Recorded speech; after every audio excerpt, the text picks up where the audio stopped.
Good morning everyone, তোমরা সবাই কেমন আছো? আবার চলে আসলাম একটা মিনি ব্লগ নিয়ে। আজকে দেখো, ঘুম থেকে উঠতে একটু লেট হয়ে গেছিলো, 11টা বেজে গেছিলো। উঠেই চলে আসলাম ব্যালকনিতে। ব্যালকনিতে এসে বাইরে যা গরম, আজকে মনে হয় 45 ডিগ্রির মতন গরম ছিল। আর আমি যে দিকটা থাকি চারিদিকে পুরো বিল্ডিং, মানে গাছপালার এখানে বড্ড অভাব। দেখো চারিদিকে পুরো সারা জায়গায় রোদ আর রোদ। তারপরে দেখো আমার ব্যালকনির গাছগুলো, ডেলি মা আমি জল দেওয়াতে ব্যালকনির গাছগুলো পুরো শুকিয়ে গেছে। নয়তো আগে যখন গরম কম ছিল ব্যালকনিতে ডেইলি ফুল হতো। তারপরে চলে আসলাম আমার বেডরুমের গাছটাতে।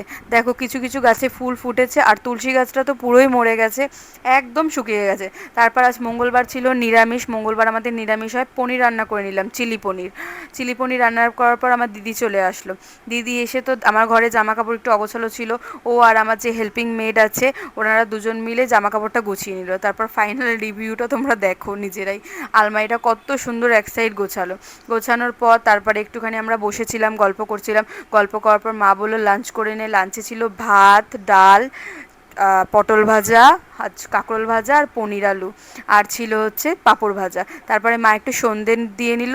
যদি ব্লগটা তোমাদের ভালো লাগে শেয়ার করে দিও, লাইক করে দিও, একটা সাবস্ক্রাইব করে দিও।